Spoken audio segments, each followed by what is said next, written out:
여호와께서 모세에게 말씀하여 이르시되 아론과 그의 아들들에게 말하여 이르기를 너희는 이스라엘 자손을 위하여 이렇게 축복하여 이르되 여호와는 내게 복을 주시고 너를 지키시기를 원하며 여호와는 그의 얼굴을 내게 비추사 은혜 베푸시기를 원하며 여호와는 그 얼굴을 내게로 향하여 드사 평강 주시기를 원하노라 할지니라 하라.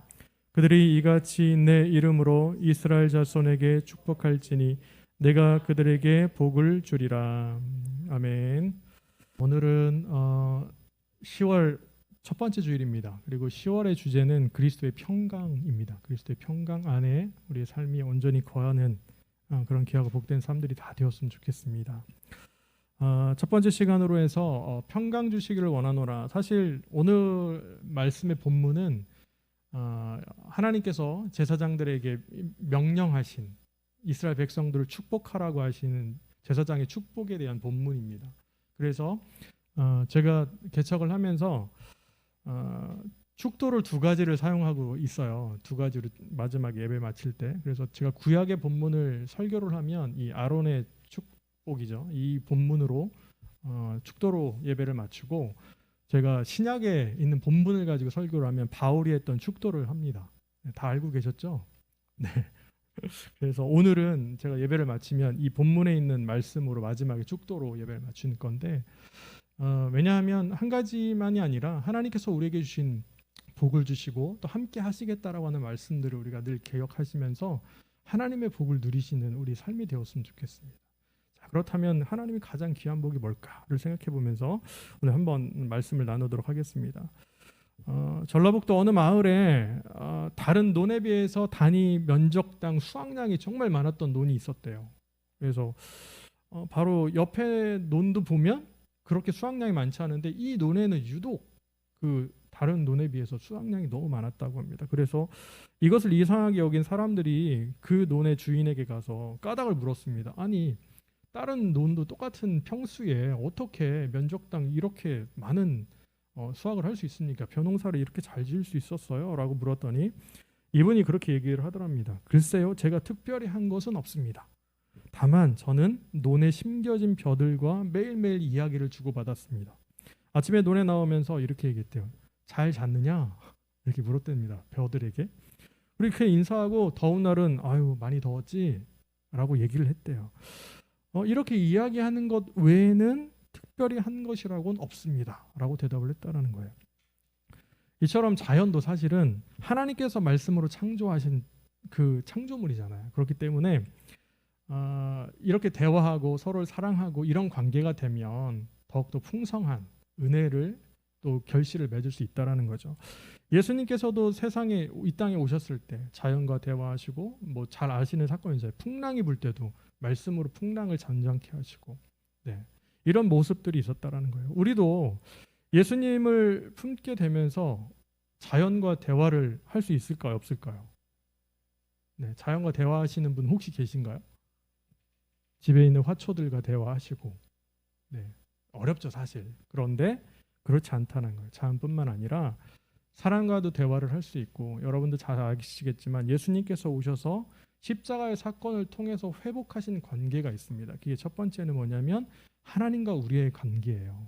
죄악으로 단절되었던 관계가 회복됐어요. 그 다음에 사람과 사람의 관계가 회복됐습니다. 더 나아가서 사람과 자연의 관계가 회복됐다는 거예요. 여러분들 자연은 우리가 파괴하고 마음대로 쓰는 게 아니고 서로 사랑하는 관계가 되어야 되고 함께 나가야 돼요. 평강을 이루는 관계가 되어야 한다는 사실이죠. 그래서 이 농부가 지었던 이 농사법과 같이 자연을 사랑하고 식물들과 대화하고 이렇게 했던 것에서 결실을 많이 맺었던 것처럼 우리도 늘 밝은 미소와 또 편안한 이런 대화를 통해서 하나님과의 관계뿐만 아니라 사람과의 관계, 자연과의 관계를 회복해 나아가는 그 평강의 삶을 살아가는 그리스도인이 되어야 하겠습니다. 자, 그런 의미에서 오늘 살아가는 우리도 본문 말씀을 통해서 그리스도의 평강을 누려야 하겠는데요. 자, 그렇다면 그리스도의 평강을 위해 우리는 어떻게 행해야 되겠는가를 생각해 보겠습니다. 첫 번째는 뭐냐면 말씀에 순종하여 복을 빌어주어야 합니다. 여러분 23절의 말씀 제가 다시 한번 읽겠습니다. 아론과 그의 아들들에게 말하여 이르기를 너희는 이스라엘 자손들을 위하여 이렇게 축복하여 이르되 아멘. 이렇게 말씀합니다. 아까 앞서 말씀드린 것처럼 오늘 본문이 기록되어 있는 민수기 6장은 나실인의 법, 나실인 아시잖아요. 하나님께서 선택받은, 하나님께서 택하신 그런 일들을 하는 사람들은 자신을 거룩하게 지키기 위해서 술과 머리를 이렇게 자른 삭도를 대지 않았다라고 표현을 하죠. 그러니까 이 거룩성을 유지하는 것, 이렇게 살아가는 법을 얘기한 것이 민수기 6장 처음 시작입니다. 이렇게 시작한 나실인법으로 시작해서 마지막은 뭘로 끝을 맺냐면 제사장의 축복으로 끝을 맺고 있습니다. 자, 이 축복의 통로는 아론과 그의 아들들이며 아론 계열의 제사장들을 가리킵니다. 제사장을 통해서 복을 빌어주는 거예요. 자, 그런 의미에서 이스라엘 백성들을 위하여 복을 빌어준다는 것은 아론 계열의 제사장들에게 맡겨진 임무였어요. 여러분, 오늘날로 얘기하면 목회자들이 기도를 해드립니다. 그렇죠? 이것은 우리가 그러니까 목회자들이 성도들을 향해서 해야 될 임무인 거예요. 사명인 거예요.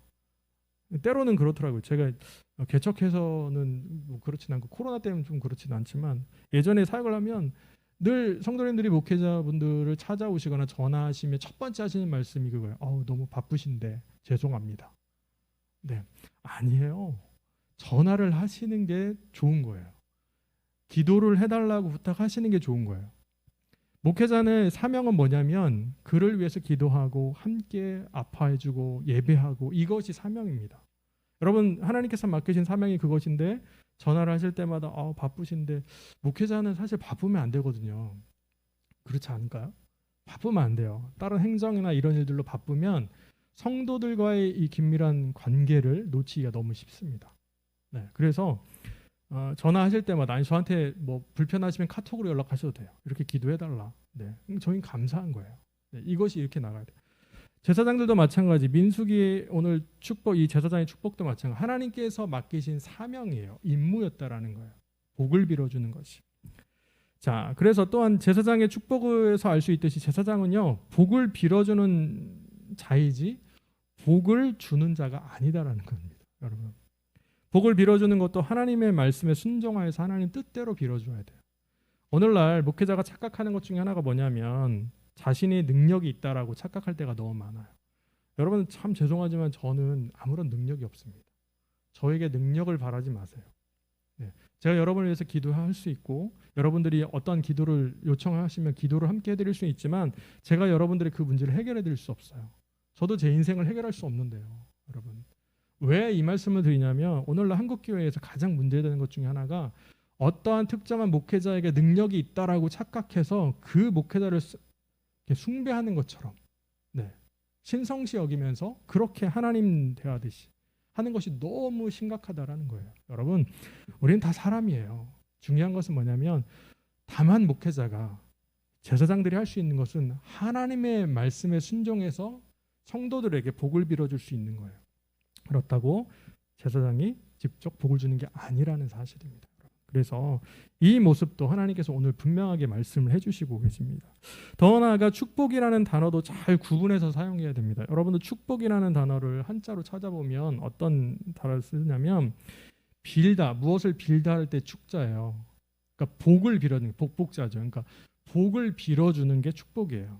제가 여러분에게 축복을 할 수 있어요. 그러나 하나님께서는 여러분에게 축복할 수 없습니다. 왠지 아세요? 하나님은 복을 빌어주시는 분이 아니고 복을 내려주시는 분이거든요. 하나님 주체가 복을 주시는 분인데 어떻게 하나님이 다른 사람에게 또 복을 빌겠어요? 누구에게 다른 신에게 복을 비는 게 아니잖아요. 그래서 하나님 축복 주세요라고 하시면 안 돼. 하나님 복 내려주세요. 성경에 보시면 하나님께서 축복하셨다라는 말씀이 없어요. 하나님께서 복 내려주셨다라고 말씀하죠. 축복은 단지 우리 사람이 하나님께 빌 때 제가 여러분들에게 축복할 수는 있겠죠. 그렇죠? 빌어주는 거니까. 그러니까 이것도 단어를 잘 선택해야 하셔야 된다라는 말씀을 드리면서 자, 그렇기 때문에 그렇다면 오늘 본문에서 제사장들이 하나님의 말씀에 순종하여서 빌어주었던 첫 번째 복이 뭘까를 고민해 보겠습니다. 첫 번째가 무엇입니까? 여호와께서 복을 주시고 지켜주신다는 것. 이 복을 빌어주셨습니다. 24절에 보면 제가 세번역 성경으로 읽어드릴게요. 주님께서 당신들에게 복을 주시고 당신들을 지켜주시며 라고 말씀합니다. 여러분, 다시 말하면 제사장이 빌어줬던 첫 번째 복은 말 그대로 이스라엘 백성들에게 복 주시기를 원한다라는 거예요. 복 주시는 거. 자, 주로 하나님께서 주시는 복. 여기에서 말하는 복은 뭐 어떤 복이냐면 물질적인 풍요로움이에요. 여러분. 그러니까 하나님께서 주시는 복. 물질의 복을 달라고 하면 너무 세속적인 것 같고 또 내가 너무 이런 돈을 사랑하는 건가? 이렇게 생각할 수도 있지만 그렇지 않고 하나님께서는 자기 백성들에게 하나님의 자녀들에게 물질의 풍요로움을 주시길 원하신다는 거예요. 여러분 이것은 우리가 하나님 앞에 다만 우리가 그 물질의 노예가 되어서는 안 되죠. 이것을 받았을 때 풍성함을 주셨을 때 이것을 우리가 어떻게 사용하느냐가 중요한 거죠. 청지기의 정신을 가지고.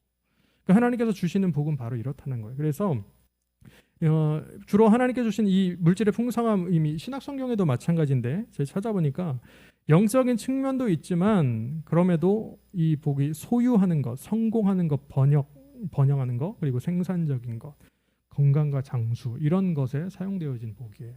그러니까 현실적인 행복을 포함하는 거죠. 그리스도인들이 물론 뭐 이것을 물질에 빠져서 막 이렇게 살아가면 안 되겠지만 중요한 것은 하나님 주신 것 안에서 우리가 즐겁고 행복한 삶을 살아내는 것, 이것도 하나님께 주신 복이라는 거죠. 이렇다 하나님께서는 일상에서의 행복을 우리에게 주시길 원하십니다. 여러분. 그러면서 또한 하나님께서 지켜주신다라고 하는 말씀을 하셨는데 여기서 사용된 단어가 참 재밌더라고요. 이 사마르라고 하는 지키다라고 하는 이 단어의 의미가 조금 더 발전해 보면 이런 거예요. 조심스럽게 주의를 기울이다, 주의하여 돌보다, 뭐 이런 뜻이 있어요. 더 나아가면 이제 하나님께서 감찰하시는 의미인 거예요. 우리를 돌봐주시는 것. 여러분 가장 큰 복이 뭘까? 네, 가장 큰 복이 뭘까 고민해 보면 물론 이따가도 결론적에서는 제 평강을 얘기하겠지만 중요한 것은 주의하여 보시고 보호하시고 지켜주시는 거예요. 여러분들이 가지고 있는 소유 있잖아요. 네, 이 소유 개념 물질적인 거 말고 관계적인 거, 가정적인 거, 또 우리가 하고 있는 거, 지식적인 것들 뭐 여러 가지가 있잖아요. 이것을 하나님께서 지켜주시는 게 얼마나 큰 은혜인지 모르겠습니다. 여러분 그렇지 않으세요? 네. 하나님께서 지켜주시는 그 은혜, 내가 가지고 있는 거, 하나님 주신 것을 잘 소유할 수 있도록 지켜주시는 것. 네. 하나씩 잃어버린다고 생각을 해보세요. 네. 얼마나 불행한 그런 삶이 되겠습니까? 하나님께서 첫 번째로 약속하신 복이 뭐냐라고 하면 바로 오늘 말씀처럼 이런 풍성함과 함께 더불어서 소유하고 있는 것들을 내가 지켜주겠다. 내가 감찰하고 돌봐주겠다라고 우리에게 말씀을 하십니다. 그런 의미에서 오늘을 살아가는 우리도 하나님께서 주시는 복을 받고요. 소유한 것에 대해서 지켜주시는 복을 받으셔야 돼요. 뭔가만 달라고가 아니고 하나님 지켜주세요라고 하는 복을 하나님께 간구하시는 우리 삶이 되어야 할 줄로 믿습니다. 자, 그러면서 두 번째 복은 무엇이냐라고 하면 바로 여호와께서 자비를 베푸시고 은혜를 주신다라는 것을 제사장들은 빌어주고 있습니다. 본문 25절의 말씀 제가 보겠습니다. 여호와는 그의 얼굴을 내게 비추사 은혜 베푸시기를 원하며라고 말씀합니다. 자, 여러분 근데 이 말씀을 세번역 성경으로 다시 읽으면 약간 느낌이 달라요. 제가 읽어드릴게요. 주님께서 당신들을 밝은 얼굴로 대하시고 당신들에게 은혜를 베푸시며. 네, 조금 더 쉽게. 네, 제가 이제 여러 가지 번역설들을 이렇게 보면서 설교를 준비하지만 쉬운 성경을 보면 딱 편할 때가 있습니다. 뭐라고 읽냐면 이렇게 말합니다. 여호와께서 너에게 자비를 베푸시며 너에게 은혜 내려주시기를 빈다. 이렇게 말씀하고 있어요. 네. 자, 그러면 달라진 부분이 있어요. 뭐냐면 얼굴을 내게로 비추다라고 표현을 했는데 이것이 주님께서 당신들에게 밝은 얼굴로 대하십니다. 근데 쉬운 성경은 뭐예요? 자비를 베푸신다. 바로 번역이 다르죠. 뉘앙스가 이렇게 돼 있어요. 이처럼 번역본마다 다르게 표현되어 있는 이 진정한 의미가 뭘까를 생각해 보면 25절에서는 빛이라고 하는 단어를 쓰면서 이 은유적으로 하나님의 얼굴이 모든 민족에게 자유롭게 빛나는 모습으로 설명을 하고 계십니다. 표현이 그런 거예요. 하나님의 얼굴이 빛인 거예요. 그래서 이렇게 바라보면서 이렇게 비춰주신다라는 거예요. 그런 은유적인 표현을 하고 있어요. 자, 그러면서 하나님의 얼굴이란, 여러분 하나님의 얼굴이 있으실까요? 하나님 얼굴 보신 분 계세요? 네.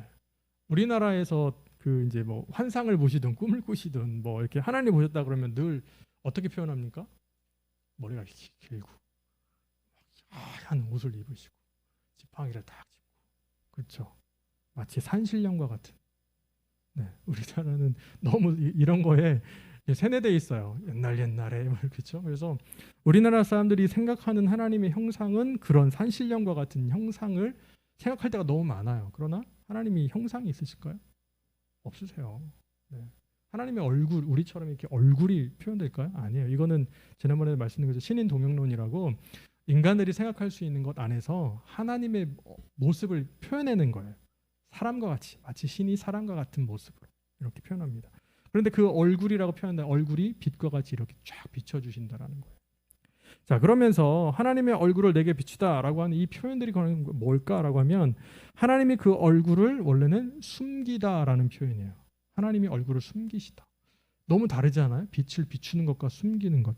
그러면 왜 하나님의 이 얼굴을 숨기다라는 표현일까? 이것은 바로 이런 뜻입니다. 하나님의 진노를 숨기시는 거예요. 여러분, 우리가 하나님을 보면 우리는 죽습니다. 왜요? 우린 죄가 있기 때문에 거룩하신 하나님을 직접 만나면, 그래서 어떻게 해요? 모세도 하나님 얼굴을 뵙기 원하면 안 돼요. 그러니까 다시 말하면 뭐예요? 이 얼굴을 이렇게 비추다, 자비를 베푸시다는 것은 우리가 하나님께서 우리에게 얼굴을 숨기시는 거예요. 진노를 숨기시는 거예요. 그러면 이것이 뭡니까? 바로 화를 내지 않는, 우리로 따지면 그런 거예요. 진노하지 않는 것, 밝은 얼굴로 대해주시는 것과 같은 거고, 더 나아가서 쉬운 성경에서인 것처럼 그게 우리 베푸시는 자비입니다. 자비. 우리를 심판하시지 않기 때문에. 여러분, 그래서 번역본마다 느낌이 완전 다르게 이렇게 번역을 해놨어요. 결국 하나님께서 밝은 얼굴로 대하시는 거, 우리 부모님들이 자녀들을 밝은 얼굴로 대하는 거 혼내지 않겠다 이거잖아요. 그것과 마찬가지 자비인 거예요. 그게 하나님께서 이런 자비를 베풀어 주시겠다 합니다. 제가 혼내지 않겠다 그랬더니 우리 아이들이 딱 이렇게 봤어요. 네, 혼내지 않겠다. 네, 자비를 베풀어 주는 거예요. 여러분, 이런 거예요. 그러면서 그 자비와 함께 오는 것이 뭐냐면 또한 은혜를 베풀어 주신다라고 말씀합니다. 여기서 은혜에 해당하는 단어를 찾아봤습니다. 하나니라고 하는 단어는 뭐냐면 불쌍히 여기다라는 거예요. 여러분, 하나님께서 은혜를 받을 만한 권리와 자격이 있어서 이스라엘 백성들에게 은혜를 베푸신 게 아니에요. 그냥 긍휼히 여겨주신 겁니다.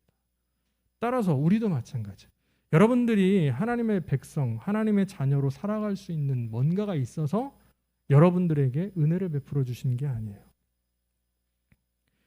가장 중요한 게 그겁니다. 오늘 살아가는 우리에게 있어 가장 중요한 것은 우리에게 베풀어 주신 하나님의 자비와 은혜를 잊지 않는 것입니다. 네. 왜요? 우리는 받을 만한 자격이 없거든요. 하나님 그냥 불쌍히 여기시고 우리에게 은혜를 베풀어 주셨어요. 오늘 제사장들을 통해서 복을 내리시는 이 복을 빌어라라고 말씀하신 거잖아요. 제사장들이 하나님의 말씀에 순종해서 복을 빌어줘야 되는 것이 바로 이런 거라는 거예요. 하나님께서는 너희들을 심판하지 않으셔. 자비를 베풀어 주신대. 그러면서 하나님께서 너희들에게 은혜를 베풀어 주셨다. 이것을 선포하는 그런 복을 빌어주는 그런 삶이라는 거죠. 마찬가지 우리도 하나님의 얼굴을 향하여 비추시고 은혜 베푸시는 하나님의 복을 온전히 누리셔야 합니다. 하나님께서는 우리에게 먼저 이렇게 하시겠다고 오늘도 말씀하고 계시기 때문입니다.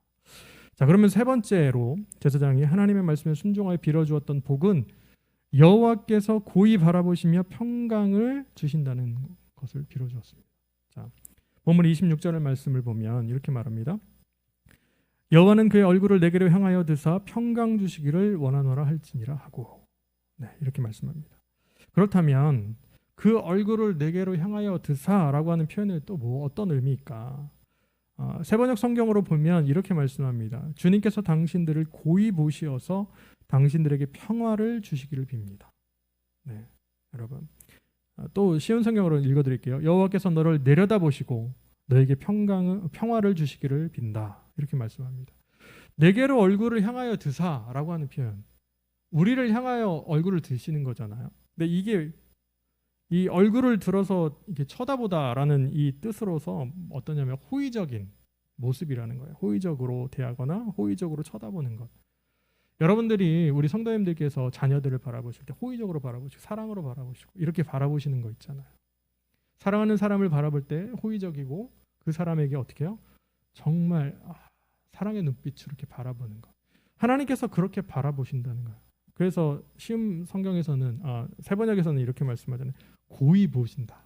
고이 보신다. 네, 이런 표현입니다. 자, 그렇기 때문에 자기 백성들을 사해 주신 하나님께서는 기쁜 마음으로 자기 백성들을 주목하여 보실 것을 말씀합니다. 더 나아가서 우리를 구원해 주신 하나님께서 우리를 호의적으로 대하실 때 우리에게 진정한 평강이 찾아올 수 있다라고 말씀하는 거죠. 평강이요. 여러분들 잘 아시겠지만 이스라엘 사람들의 인사법이 있잖아요. 인사할 때 뭐라고 하죠? 샬롬을 얘기하면 평화, 평강이죠. 이 샬롬이 이렇게 평강으로 번역된 이 샬롬이요. 보니까 성경에 구약 성경에서 236회 쓰였습니다. 되게 많이 쓰였잖아요. 성경은 참 단순합니다. 뭐냐면 계속해서 반복하는 거 뭐냐면 중요하다라는 거예요. 근데 어느 책이든 다 마찬가지잖아요. 중요한 걸 계속 반복하잖아요.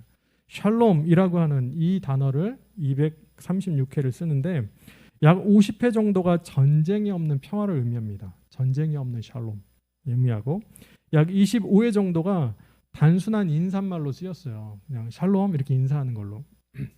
그러면서 약 3분의 2가 어떻게 쓰냐면 평화의 언약과 관련해 쓰입니다. 평화의 언약. 네. 평화의 언약은 하나님과 인간 사이뿐만 아니라 사람과 사이에서도 마찬가지예요. 매우 중요했습니다. 여러분들 혹시 뭐 하나님과의 관계뿐만 아니라 사람과의 사이에서 불화하고 싶은 분 계세요? 나는 나를 제외한 모든 사람과 평화롭지 않았으면 좋겠어. 난 그게 소원이야. 이런 분 계세요? 아니잖아요. 우리는 어때요? 다 모든 사람과 화평하기를, 평화하기를 원합니다. 그러니까 다시 말하면 그런 것에서 이 평화라는 것이 너무 중요하다는 거예요. 그렇다면 이렇게 중요한 평강, 평화는 어떻게 얻을 수 있는가? 네, 그것은 하나님의 임재로 인해 모든 것이 조화로운 이 조화를 이루는 그 완전한 충족의 그 상태가 될 때 얻을 수 있습니다. 다시 말하면 이런 거예요. 평강은 하나님 안에 있을 때. 네, 여러분. 그리고 하나님께서 주셔야만 우리가 진정한 평강을 누릴 수 있습니다. 인간이 아무리 노력을 해보잖아요.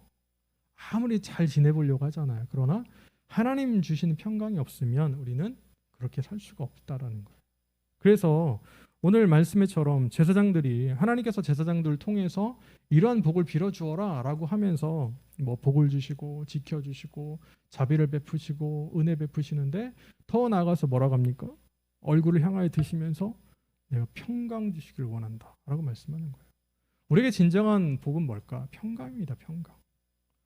네. 이 땅 가운데서 샬롬의 상황 과연 샬롬이 올까 싶기는 해요. 왜냐하면 전쟁과 또 여러 가지 기근과 어려움들이 있고 관계적인 부분에서 우리는 완벽한 존재가 아니기 때문에 정말 진정한 평강은 하나님 나라에서 있을 거예요. 그러나 가장 중요한 것은 하나님께서 그래도 이러한 평강을 위해서 날마다 복을 빌어주어라 라고 말씀을 하시잖아요. 그러므로 모든 복의 주체가 되시는 하나님께서 말씀하신 바와 같이 오늘을 살아가는 우리도 물질의 풍성함도 있어야겠죠. 그렇죠? 그리고 지켜주시는 복, 그리고 자비와 은혜의 복, 더 나아가서 우리를 고이 바라보시면서 주시는 그 평강, 그 복을 누리면서 우리 그것에 감사하면서 우리도 다른 사람들에게 평강 주시기를 빌어주는 하나님 말씀에 순종해서 빌어주는 우리 그런 예그레나교회 모든 성도님들이 다 되시기를 예수님의 이름으로 간절히 기도합니다. 아멘. 자, 그렇다면 두 번째는 무엇일까요? 두 번째는 하나님의 이름으로 복을 빌어주어야 한다는 거예요. 여러분 27절에 있는 말씀 읽겠습니다. 그들은 이같이 내 이름으로 이스라엘 자손에게 축복할지니 내가 그들에게 복을 주리라. 아멘. 여러분 이게 참 중요합니다. 세상의 모든 사람들은 이 땅을 살아가면서 복받기를 원합니다.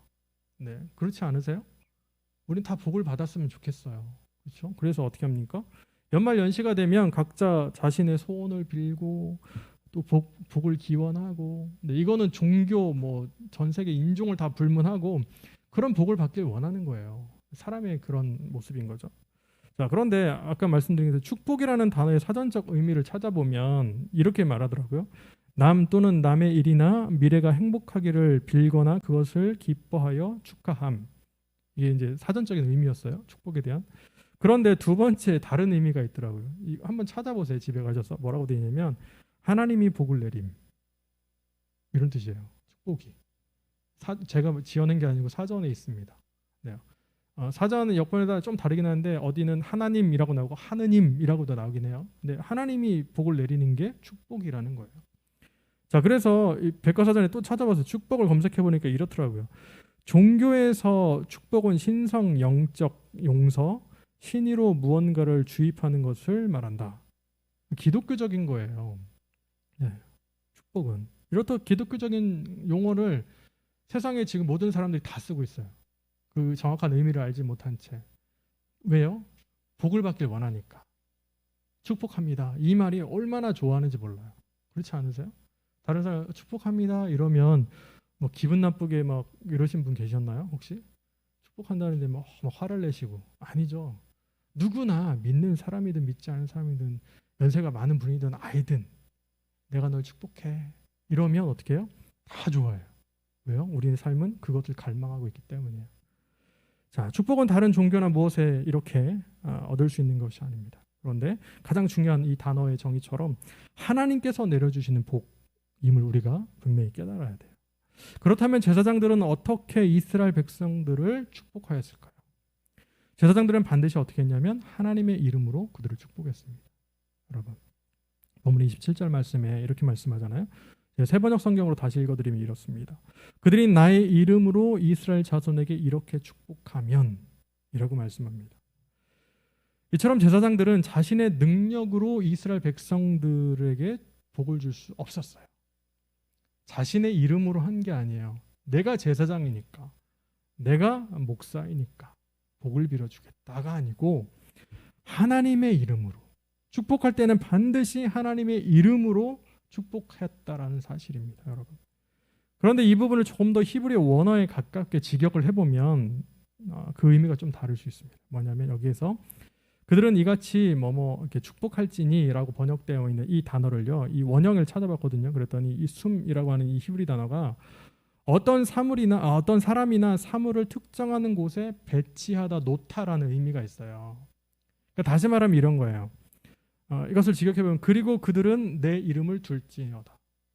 그러니까 이름으로 축복하다라는 것이 원래 의미는 그들의 삶 가운데 내 이름을 놔야 된다라는 거. 우리의 삶에 여러분들 우리의 삶에서 하나님의 이름이 드러나도록 살아가는 게 이게 축복이라는 거예요.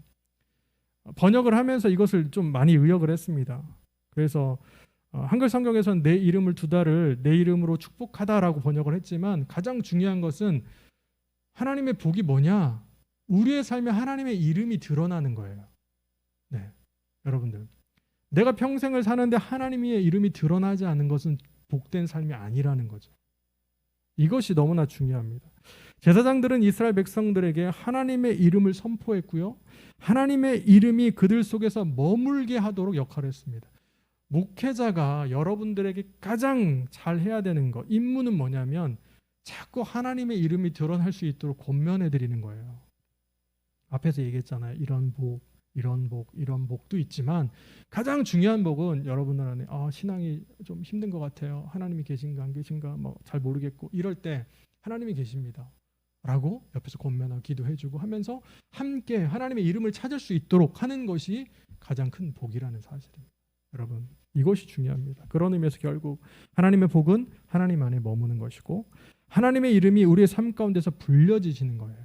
그리고 제사장으로부터 하나님의 이름으로 복을 받는 사람은 제사장의 소유가 아니라 주인이신 그 이름의 주인이신 여호와 하나님의 소유가 된다라는 사실입니다. 그러므로 오늘을 살아가는 우리도 날마다 하나님 안에 거하면서 우리의 삶 가운데 하나님의 이름이 높이 불려지도록 이렇게 살아가는 그리스도인의 삶이 되어야 하겠습니다. 자, 그러면서 또한 하나님께서는 하나님의 복을 내리시는 대상을 지칭하고 계시는데 그들은 다름 아닌 이스라엘 자손들이다 라고 말씀합니다. 자, 그렇다면 하나님께서는 왜 이스라엘 백성들에게 복을 주시겠다고 말씀하셨을까요? 네. 여러분들 이스라엘 백성들을 하나님께서 택하신 이유에 대해서 아세요? 왜 그들을 택하셨을까? 정말 수많은 민족들이 있었는데 왜 하필이면 이스라엘이야? 네, 고민해 보시지 않으셨나요? 그냥 이스라엘은 장자야. 그냥 하나님 택하셨겠지로 끝나셨나요?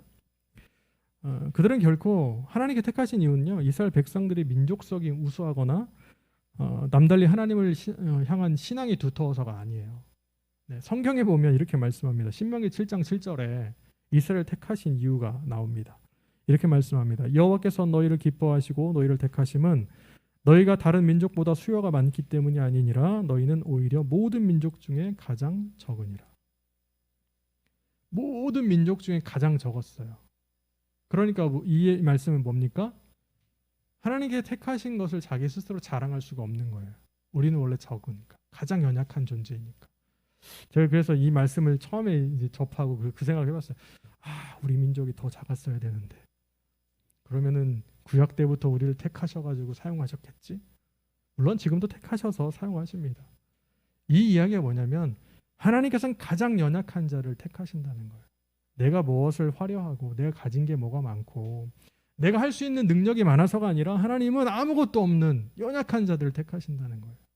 여러분들 우리를 택하시고 우리가 믿음으로 구원받았을 때 여러분들이 무엇을 하실 수 있었어요? 저는 아무것도 할 수 없었어요. 네. 아무것도 할 수 없을 때 하나님께서 택하신 거잖아요.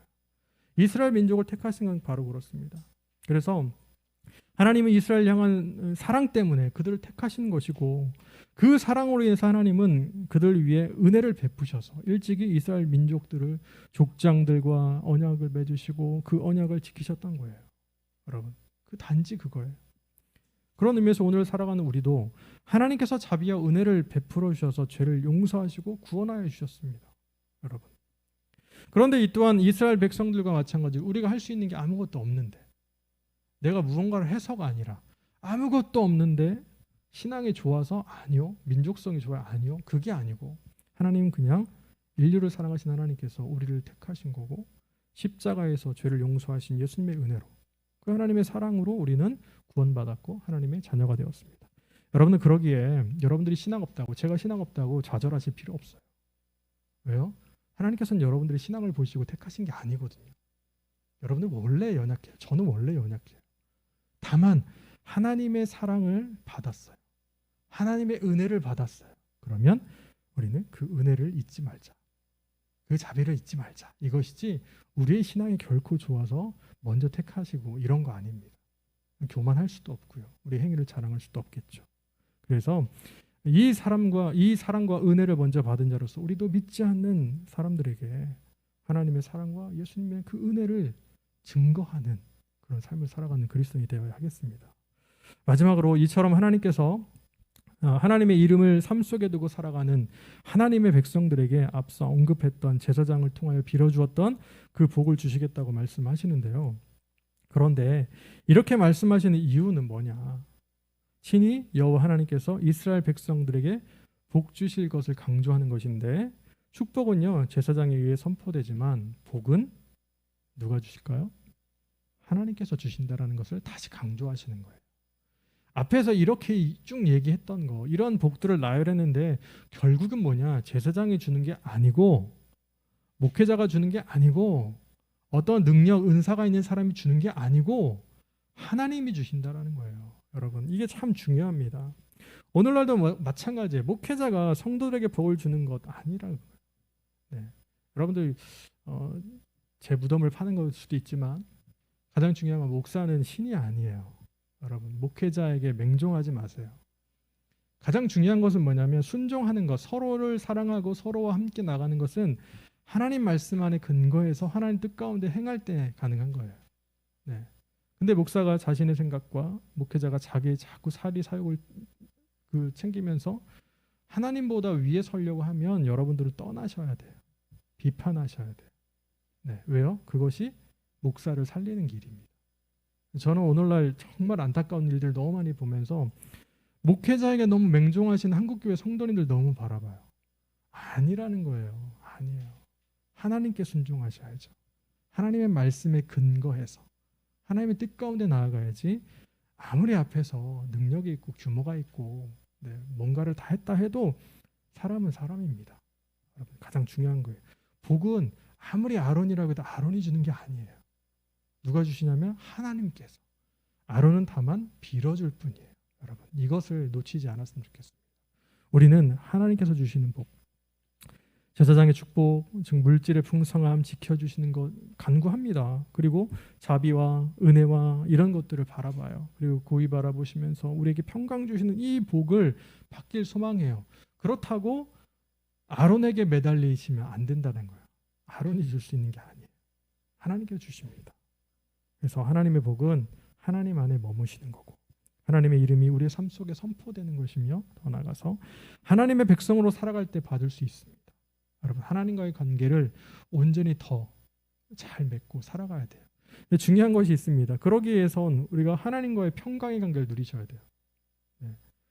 아무리 목회자가 기도를 몇 시간씩 해드려도 내가 하나님과의 관계가 평강하지 않으면 복을 받을 수가 없어요. 사람과의 관계도 마찬가지지만, 자연과의 관계도 마찬가지지만, 내가 평강하지 않으면 이 복들이 올 수가 없어요. 그래서 우리는 어떻게 해요? 복받기를 간구하지만 이런 평강의 상태, 이 샬롬을 누리려고 하질 않아요. 네, 그냥 이웃과 관계가 안 좋으면 안 만나면 되지. 하나님과의 관계에 있으면 하나님 안 만나면 되지, 이러실 건가요? 아니잖아요. 그래서 가장 중요한 복이 뭐냐? 하나님과의 평강을 누리시는 거예요. 이웃과의 평강을 누리시고 자연과의 평강을 누리시는 것. 네, 제가 늘 인사할 때마다 샬롬이라고 문자를 보내잖아요, 처음에. 왜냐하면 이것은 우리가 천국 가서 누려야 될 정말 가장 최고의 복, 가장 귀한 복이 샬롬의 복이기 때문입니다. 이 평강 가운데서 하나님 주신 그 은혜를 누릴 수 있습니다.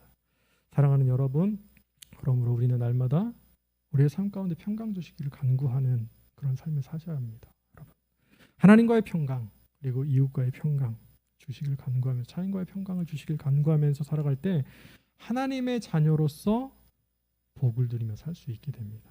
아무쪼록 이러한 평강의 삶을 통해서 하나님의 복을 누리시는 우리 예그리나교회 모든 성도님들이 다 되시기를 예수님의 이름으로 간절히 축원합니다. 아멘. 네, 기도하겠습니다. 주께 드린 우리의 삶을 통해 주의 나라가 이루어지게. 우리 다시 한번 고백합니다. 내게 있는